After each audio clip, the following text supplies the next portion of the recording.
Welcome back to the online video lectures. Our subject for today is recruitment and selection. Now, recruitment and selection simply informs that you're going to recruit or select candidates. You're going to recruit and select candidate. You're going to recruit and choose candidates. So, what are the procedures? So, before going to a procedure or the requirements or the new concepts, the module is divided into four sections. पहला section में हमें पता चलेगा कि recruitment से related क्या क्या concept है। देन सेकंड में हम सिलेक्शन के बारे में बात करेंगे and third induction and soft skill. तो ये recruitment selection induction soft skill it's a flow of an incoming employ जो एक ऑर्गेनाइजेशन में इनकम हो रहा है, आ रहा है, राइट। चलिए इन डिटेल देखते हैं मॉड्यूल्स में क्या है। लेकिन उनसे पहले हमारे पास यूनिवर्सिटी ने कुछ ऑब्जेक्टिव्स दिए हैं।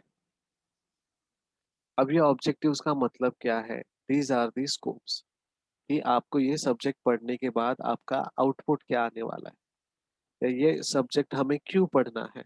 सो the first objective is to familiarize the students with the concepts and principles, procedures of recruitment and selections in an organization। अब ये सेकेंड सेमेस्टर थर्ड सेमेस्टर में क्यों बता रहा है, फोर्थ सेमेस्टर में क्यों बता रहा है, क्यों हमें ये SY में बता रहा है? क्योंकि अब हम हमारा स्ट्रीम जो है वो सेलेक्ट करने वाले हैं। वो स्ट्रीम वाइज हमारा जो रिक्रूटमेंट है, हमारा जो सिलेक्शन है वो कैसे होगा, क्या कंसेप्ट है इनके, ये पता करना हमारे लिए बहुत जरूरी है। See every subject is allotted, segregated, bifurcated, जो भी कहो, लेकिन उसके पीछे एक ऑब्जेक्टिव है और यूनिवर्सिटी ने वो ऑब्जेक्टिव अच्छे तरीके से बताया है। सो हमें फैमिलियराइज करते हैं कि ये कंसेप्ट और कुछ प्रिंसिपल्स या रूल्स या प्रोसीजर्स रिक्रूटमेंट और सिलेक्शंस के ऑर्गेनाइजेशन में कैसे होते हैं। सी सेम स्टैंडर्ड फॉलो हो, सेम बेंचमार्क से चले, ये पॉसिबल नहीं है बिकॉज मॉडर्नाइजेशन होते जाता है, कस्टमाइजेशन होते जाता है एज पर द ऑर्गेनाइजेशन। जैसे ऑर्गेनाइजेशन का रिक्वायरमेंट है, ऑर्गेनाइजेशन का नीड है, ऑर्गेनाइजेशन का स्ट्रक्चर है, उस हिसाब से वो मॉडिफाई होता है, बट उसका जो बेस लाइन है वो almost same होता है। Then second objective is to give an in-depth insight into various aspects of human resource management and make them acquainted with practical aspect of the subject। अब हमें अलग अलग इंसाइट्स मिलने वाले हैं, मतलब अंदर की बातें पता चलने वाली है कि ये ह्यूमन रिसोर्स मैनेजमेंट का क्या एस्पेक्ट है। ह्यूमन रिसोर्स मैनेजमेंट या फिर HR के जो लोग हैं वो इस रिक्रूटमेंट को किस तरीके से वो देखते हैं, कैसे उसको अप्लाई करते हैं, कैसे उसको एक्वेंट करते हैं हमारे प्रैक्टिकल पॉइंट ऑफ व्यू से, right. So theoretical as well as practical point of view हमारा ऑब्जेक्टिव है। Now let us get into the detailed discussion of modules. Number one, recruitment. तो हमें कंसेप्ट बताया गया है रिक्रूटमेंट के बारे में। तो when we talk about recruitments concept, it includes your meaning, objectives, scopes and definitions, importance and relevance of recruitment. Then second, recruitment के अंदर ही जॉब एनालिसिस है। अब जॉब एनालिसिस सर रिक्रूटमेंट में क्यों आता है, मैडम रिक्रूटमेंट में क्यों आता है? बिकॉज जब हम रिक्रूट करते हैं तो हमने जो जॉब के लिए आपको बुलाया है उसका एनालिसिस इज आल्सो इम्पोर्टेंट। क्यों? एनालिसिस में क्या पता चलता है?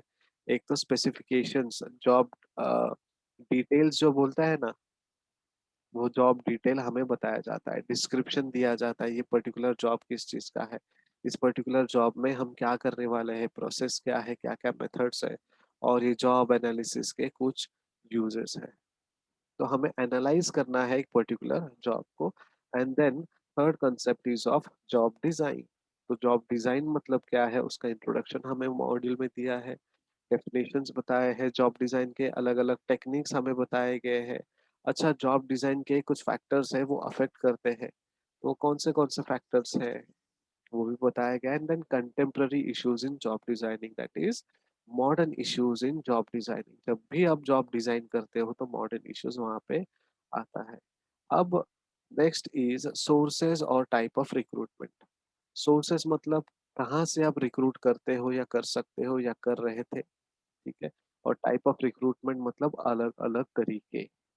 So direct, indirect, internal, external, internal notification, promotion types, transfer types, reference, external campus recruitments, advertisements, job board, website portals, internship, placement consultancies, traditional in-house internal recruitment on campus, employment and internal agencies. Then modern recruitment की जब बात करते हैं तो recruitment books, niche recruitments, internal recruitments, internet recruitment, sorry, service recruitment, website and job search engine, social recruitment and candidate paid recruiters. तो ये सब sources और टाइप्स जो है वो मिक्स किए गए हैं, कुछ ट्रेडिशनल है, कुछ मॉडर्न है, राइट? और अलग अलग तरीके से हमें ये sources and types of recruitments को पढ़ना है।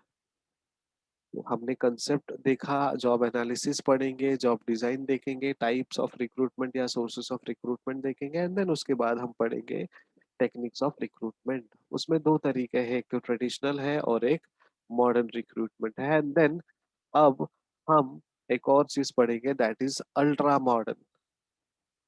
क्यों अल्ट्रा मॉडर्न पढ़ेंगे? बिकॉज कोविड सिचुएशन में बहुत सारे जॉब इंटरव्यूज अलग अलग तरीकों से हुए। टेलीफोनिक इंटरव्यू तो होते थे, अब वीडियो कॉन्फ्रेंसिंग भी हो रहा है।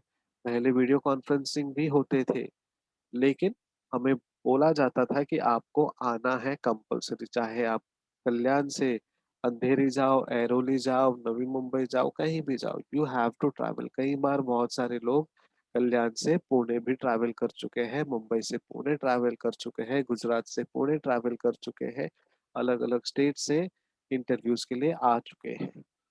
लेकिन अल्ट्रा मॉडर्न में हम कोविड के सिचुएशन के वजह से हमने ऑनलाइन जूम रिक्रूटमेंट्स देखे हैं। Team recruitment, team is also an application, teams जो विंडोज का है, it is also an application like zoom. कई बार तो गूगल मीट का भी इस्तेमाल किया गया है। सो अलग अलग टेक्निक्स है। तो traditional versus modern recruitment, and then modern के बाद हम अल्ट्रा मॉडर्न डिस्कस करेंगे, हमारे सिलेबस में नहीं है, लेकिन need of in situation, need of an era है। क्यों एरा है? बिकॉज ये कई बार 10 सालों में एक बार ऐसा सिचुएशन आता है, 100 सालों में एक बार ऐसा सिचुएशन आता है, right? So depends. Then next is evaluation of recruitment. Outsourcing programme, हमारे जो रिक्रूटमेंट है उसको हम आउटसोर्स करते हैं कुछ प्रोग्राम्स को, ठीक है?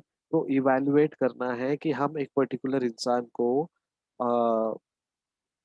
परमानेंटली रखें, टेम्पररी रखें, या फिर इस पर्टिकुलर प्रोग्राम के लिए हम किसी को आउटसोर्स करें। ये हमारा सबसे पहला यूनिट में ये सारे कंसेप्ट रिक्रूटमेंट से रिलेटेड हम पढ़ेंगे। एंड देन सेकेंड मॉड्यूल में हम सिलेक्शन से रिलेटेड कुछ कंसेप्ट पढ़ेंगे। सो सिलेक्शन का कंसेप्ट जो है वो बताया गया है, क्राइटेरिया कैसे होता है सिलेक्शन का, प्रोसेस क्या होता है सिलेक्शन का।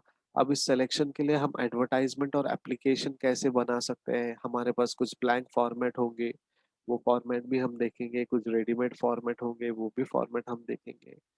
देन स्क्रीनिंग होता है, pre and post criteria for selection, and then steps of selection. एक कैंडिडेट को सेलेक्ट करने के लिए प्री क्राइटेरिया होता है एंड पोस्ट क्राइटेरिया होता है, और कुछ सिलेक्शन के स्टेप्स होते हैं।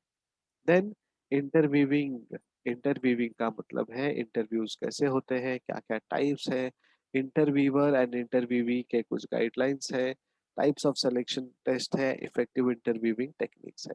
समझिए आपके फ्रेंड एचआर है, एंड उन्होंने कहा है कि भाई दोस्त आ जाओ, आपका सिलेक्शन कर लेते हैं हम लोग, you are already selected, but हमको प्रोटोकॉल या फिर रूल्स फॉलो करने हैं, इसलिए आपका इंटरव्यू लेना बहुत जरूरी है। अब इंटरव्यूअर इंटरव्यूवी एक दूसरे को जानते हैं, तो क्या वो और भाई कैसे चल रहा है, क्या हाल है, कितना एक्सपेक्ट कर रहे हो सैलरी, इस लैंग्वेज में वो नहीं बात कर सकते हैं, बिकॉज कुछ गाइडलाइंस है।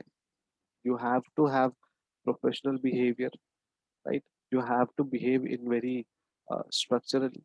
बीइंग एन एचआर, आपको आपके ऑर्गेनाइजेशन के पॉइंट ऑफ व्यू से सोचना है, क्या वो सामने वाला इंसान लेडी हो या जेंट्स हो, क्या वो हमारे ऑर्गेनाइजेशन को फुलफिल करेगा जो भी रिक्वायरमेंट है वो। So we have some set of guidelines. Then types of selection है, अलग अलग तरीके से हम सेलेक्ट कर सकते हैं। इफेक्टिव इंटरव्यूइंग टेक्निक्स भी हमारे पास इस मॉड्यूल में पढ़ने के लिए अवेलेबल है। Then selection hurdles and ways to overcome them. Selection करते टाइम बहुत सारे हर्डल्स आते हैं। फॉर एग्जाम्पल, अगर मुझे मोबाइल खरीदना है तो बहुत सारे हर्डल्स है। डुअल सिम चाहिए बट नहीं मिल रहा है। डुअल सिम मिल रहा है बट उसमें एसडी कार्ड अवेलेबल नहीं है। So whether you use second SIM card और यूज एसडी कार्ड एक्सटेंशन के लिए, मेमोरी एक्सटेंशन के लिए। सो ये एक हर्डल है। देन ऑनलाइन लेक्चर्स अटेंड करने के लिए या सुनने के लिए या फिर लेने के लिए एक मोबाइल चाहिए जिसका बैटरी बैकअप जो है कम से कम 8 घंटे का हो, बट अवेलेबल नहीं है। So these are hurdles. Hurdles are nothing but problems. अब ये प्रॉब्लम्स को ओवरकम कैसे करेंगे वो हमें सेकेंड मॉड्यूल में बताया गया। अब हो गया रिक्रूटमेंट एंड सिलेक्शन, जो हमारा सब्जेक्ट का टाइटल है वो हमने पढ़ लिया। अब रिक्रूट और सेलेक्ट होने के बाद एक प्रोसीजर होता है, उसे कहते हैं इंडक्शन। अब ये जो इंडक्शन है हर ऑर्गेनाइजेशन में होता है। ठीक है। So induction concept, types, formal, informal. ठीक है। इंडक्शन का कंसेप्ट क्या है, उसके टाइप्स है, एक फॉर्मल और इनफॉर्मल है। अच्छा, इंडक्शन के एडवांटेजेस कुछ है, और ये इंडक्शन को किस तरीके से हम इफेक्टिवली बना सकते हैं। बेसिकली इंडक्शन का मतलब है रूबरू कराना अपने ऑर्गेनाइजेशन को अपने नए एम्प्लॉयज के साथ, और नए एम्प्लॉय को अपने ऑर्गेनाइजेशन के साथ। ठीक है। तो जुने लोग हैं वो नए लोगों से मिलेंगे, नए लोग हैं जुने लोग से मिलेंगे। नए लोग हैं जो मैनेजमेंट, अपर मैनेजमेंट या फिर बोर्ड ऑफ डायरेक्टर, सीईओज, इनको देखेंगे, उनका जो स्कोप ऑब्जेक्टिव्स है वो सुनेंगे, एंड देन काम पे लगेंगे। That is induction. Then orientation and onboarding. Orientation में हम पूरा प्रोसेस बता देते हैं, ऑर्गेनाइजेशन के इंफॉर्मेशंस को बताते हैं। ठीक है। एंड आप किस तरीके से काम करोगे ऑन बोर्ड, ऑन रिकॉर्ड कैसे काम करोगे वो आपको बताया जाएगा। सो प्रोग्राम्स है इसमें, कुछ टाइप्स है और प्रोसेस है। देन सोशलाइजेशन भी बताया जाता है इंडक्शन में। क्यों सोशलाइज होना है, बिकॉज आपको टीम वर्क के लिए अपने वो एम्प्लॉय के साथ काम करना है, चाहे वो सीनियर हो या फिर जूनियर हो।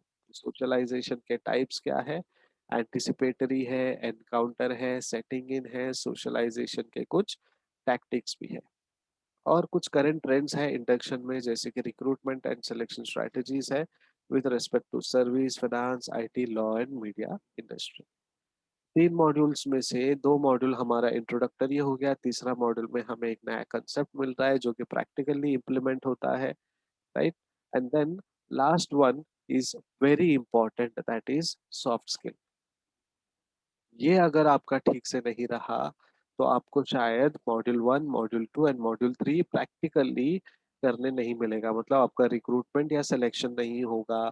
अगर रिक्रूटमेंट एंड सिलेक्शन नहीं होगा तो आपका इंडक्शन नहीं होगा। अब ये तीनों चीज फोर्थ मॉड्यूल पे डिपेंड करता है। अब ये लास्ट में क्यों दिया है सर मैडम, बिकॉज जब हम एक नॉलेज गेन कर लेते हैं तो हम प्रैक्टिस की तरफ बढ़ते हैं। ठीक है। तो प्रैक्टिस के लिए हमें कुछ बेसिक रिक्वायरमेंट्स है, जैसे कि बायोडेटा या सीवी प्रिपेयर करना। तो हमें पता चलेगा कि बायोडेटा क्या है, सीवी क्या है। बहुत सारे लोग करिकुलम विटे लिखते हैं, दैट इज सीवी। क्यों लिखते हैं, जब जॉब्स के लिए जाते हैं तो सीवी लिखते हैं, जब किसी पर्सनल इंफॉर्मेशन को देना है तो हम बायोडेटा लिखते हैं। ऐसे अलग अलग कंफ्यूजन, एम्बिगिटीज, डाउट्स आपके दिमाग में होंगे, तो वो सॉफ्ट स्किल में सबसे पहले क्लियर हो जाएगा। Then social and soft skill हमें बहुत इंपॉर्टेंट है। Social skills and soft skill, उसमें क्या आता है, group discussions, personal interview, video and teleconferencing skills. ठीक है। अब हमने लास्ट सेमेस्टर में कुछ प्रेजेंटेशंस रखे थे, कुछ डिस्कशंस रखे थे, तो वो आपका एक सॉफ्ट स्किल का पार्ट है। सो इस बार भी, इस सेमेस्टर में भी रिक्रूटमेंट एंड सिलेक्शन में हम प्रेजेंटेशंस रखेंगे, डिस्कशंस रखेंगे। You have to talk, you have to communicate and you have to discuss. कई बार हम पर्सनल इंटरव्यू भी लेंगे। अब पर्सनल इंटरव्यू कैसा होगा, आपको अच्छे से रेडी होना है। आपको बताया जाएगा एक पर्टिकुलर जॉब है और उस जॉब के लिए आपको अप्लाई करना है, एंड देन वो प्रोसेस फॉलो करने के बाद आपका जूम मीटिंग होगा, and then you will be attending that particular session as a person जिसको जॉब चाहिए। तो पर्सनल इंटरव्यूज भी होगा एंड देन हमारे कुछ खामियां, हमारी कुछ अच्छी बातें जो डिस्कस करेंगे हम, वो डिस्कस करेंगे सो दैट आपका इंटरव्यू का जो प्रैक्टिस है इस सब्जेक्ट में हो जाएगा। Then video and teleconferencing skill, video conferencing and telephone conferencing skills भी हमें सॉफ्ट स्किल में बताया जाता है। कई बार हमें कौन कॉल करना है, दैट इज कॉन्फ्रेंस कॉल, तो नहीं करने आता है। कई बार एंड्रॉयड में सिस्टम है बट नहीं समझ में आता है। हम एक कॉल कट करके दूसरे को करते हैं एंड देन द थर्ड जिसके साथ कॉन्फ्रेंस कॉल करना है वो ही बाहर चला गया। ठीक है, तो ऐसा नहीं होना चाहिए, इसलिए हमें ये सॉफ्ट स्किल्स में दिया गया है। Then presentations and negotiation skills and aesthetic skills. Presentation तो हमने लास्ट सेमेस्टर में कर लिया, इस बार अगर आप इंटरेस्टेड है तो वी विल डू अगेन। फिर कुछ नेगोशिएशन या बार्गेनिंग स्किल्स है। क्यों नेगोशिएट करना है? बिकॉज आपका सेट ऑफ स्किल्स बहुत ज्यादा है एंड सैलरी आपको बहुत कम मिल रही है। आपको वो नेगोशिएट करना आना चाहिए, वो भी एकदम प्यार से, धीरे से, लॉजिकली, इंटेलेक्चुअली, पीसफुली काम। देन कुछ एटिकेट्स है, डिफरेंट टाइप्स है, उसमें क्विटिंग टेक्निक्स है। अगर ऑर्गेनाइजेशन छोड़ रहे हो तो क्या एटिकेट्स फॉलो करने चाहिए, किसको पहले इन्फॉर्म करना चाहिए या बिना इन्फॉर्म किए, जब मैं नहीं आ रहा, कैब आया तो भी कैब का फोन नहीं उठाएंगे आप पिकअप के लिए, एचआर फोन करे तो भी नहीं उठाएंगे बिकॉज आप नाराज हो ऑर्गेनाइजेशन के साथ। That's not the ethical behaviour. Then last is exit interview. उसमें मीनिंग एंड इम्पोर्टेंस है एग्जिट इंटरव्यू का। ठीक है, तो एग्जिट इंटरव्यू में हम लोग ये देखेंगे कि हमारा जो एग्जिट हो रहा है या हम जो ऑर्गेनाइजेशन छोड़ के जा रहे हैं उसमें क्यों छोड़ के जा रहे हैं, क्या इम्पोर्टेंस है, और वो एग्जिट इंटरव्यू लेना क्यों जरूरी है, ये सब बात हम डिस्कस करते हैं। ठीक है, चलो, अब ये सब मॉड्यूल डिस्कस कर लिया हमने, तो इसमें से कोई क्वेरी होगा, कोई डाउट होगा तो अब आप पूछ सकते हो। So we are ready for doubts and queries.